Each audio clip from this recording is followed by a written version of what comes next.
امریکی افواج کی افغانستان سے واپسی کا عمل تیزی سے جاری ہے، جبکہ اطلاعات آ رہی ہے کہ امریکی فورسز کے انخلاء کا عمل امریکی صدر جو بائیڈن کی 11 ستمبر کی ڈیڈ لائن سے پہلے ہی مکمل ہو جائے گا۔ لیکن اس وقت صرف امریکی افواج ہی نہیں بلکہ خود افغان شہری بھی افغانستان چھوڑنے کی تیاری کر رہے ہیں۔ کابل میں پاسپورٹ آفس پر عوام کا رش لگ گیا ہے جو افغانستان سے نکلنے کے لیے کوششیں کر رہے ہیں۔ جیسے جیسے امریکی افواج افغانستان سے نکل رہی ہیں اتنی تیزی سے افغانستان کے کئی علاقے افغان طالبان کے کنٹرول میں آ رہے ہیں۔ اتوار کے روز طالبان نے افغانستان کے جنوبی صوبے قندھار کے ایک اور علاقے پر قبضہ کر لیا ہے، جبکہ طالبان کا کہنا ہے کہ اب وہ ملک کے تقریباً 400 اضلاع میں سے 1/4 حصہ کنٹرول کرتے ہیں۔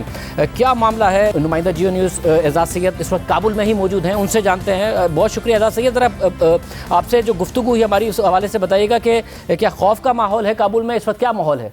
شاہزیب، افغانستان کے دارالحکومت کابل میں اس وقت مایوسی ہے، نا امیدی ہے اور غیر یقینی کی صورتحال ہے۔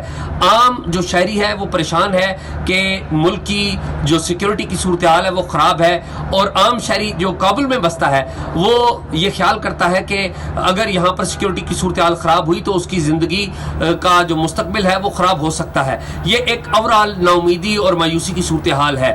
دوسری بات یہ ہے شاہزیب کہ امریکہ کی طرف سے جو معاہدہ ہوا ہے طالبان کے ساتھ، اس کے بعد امریکی حکومت جو موجودہ حکومت ہے اس کے ساتھ فوجی حوالے سے کوئی تعاون نہیں کرے گی عملی طور پر پارٹیسپیٹ کر کے، کیونکہ وہ معاہدہ جو قطر میں ہوا تھا فروری 2020 میں، اس میں واضح طور پر یہ باتیں طے کر لی گئی تھی، اور کچھ بیک ڈور پارلیز میں بھی باتیں طے کی گئی ہیں جو کہ فی الحال سامنے نہیں لائی گئی۔ تو امریکی تو براہ راست جنگ میں حصہ نہیں لیں گے اگر کابل پر کسی قسم کا کبھی بھی کوئی حملہ ہوا۔ ہاں، جو کابل میں وفاقی حکومت ہے ان کی مرکز کی حکومت ہے، اس کے پاس فوج ہے، اور فوج کو جو اسلحہ ہے اور گولہ بارود ان کے پاس ہے، جو اکوپمنٹ ان کے پاس ہے وہ بڑا جدید ہے۔ تاہم جو ایئر پاور ہے اس میں کچھ ایشوز ہیں، مینٹیننس کے کچھ ایشوز ہیں، کیونکہ وہ امریکیوں کے پاس تھی، اب وہ لوکل ان کے پاس آ گئی ہے تو وہ ایشوز ہیں۔ تو اگر آپ یہ کہیں کہ کابل میں جو مرکزی فوج ہے وہ جنگ کرے گی تو بالکل جنگ کرنے کا ان کا ارادہ ہے اگر کسی قسم کا کوئی حملہ ہوا، لیکن آپ یہ کہیں کہ کوئی فورن فورس ان کا ساتھ دے گی تو امریکہ تو ان کا ساتھ فی الحال دیتا ہوا عملی طور پر نظر نہیں آ رہا۔ یہ بتائیے گا، پاکستان نے پوری کوشش کی طالبان کو ڈائیلاگ کی ٹیبل پر لے کر آئے، پھر امریکہ نے انخلاء کا اعلان کر دیا تو اس کی وجہ سے ظاہر ہے بات آگے نہیں بڑھ سکی۔ پاکستان کے وزیر اعظم بھی یہ بات کہہ چکے ہیں۔ وہاں جو افغان عوام ہے ان سے جب آپ کی بات ہوتی ہے وہ پاکستان کے کردار کو کیسے دیکھتے ہیں؟ کیونکہ ظاہر ہے وہاں کی جو حکومت ہے اس کی طرف سے ایک بہت منفی بیانیہ رہا ہے۔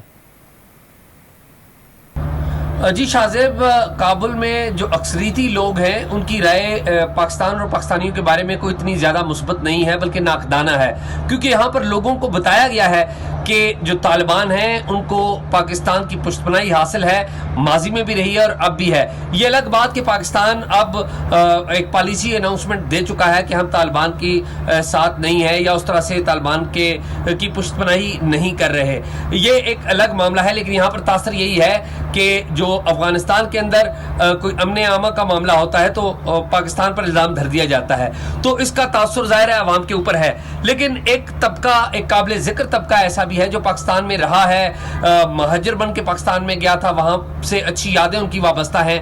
کچھ ایسے لوگ بھی ہیں جو پاکستان میں ہی پلے بڑے ہیں اور اب واپس افغانستان میں آ کر اپنی زندگیاں گزار رہے ہیں، تو وہ پاکستان سے بڑی محبت بھی کرتے ہیں اور جہاں پر بھی پاکستانی انہیں نظر آئے ان کو خوش آمدید کہتے ہیں۔ لیکن جو دوسرا طبقہ ہے، جو ایک بڑا طبقہ ہے، وہ پاکستان کے بارے میں کوئی اتنے اچھے خیالات نہیں رکھتا۔ بہت شکریہ سید کی گفتگو آپ نے سنی۔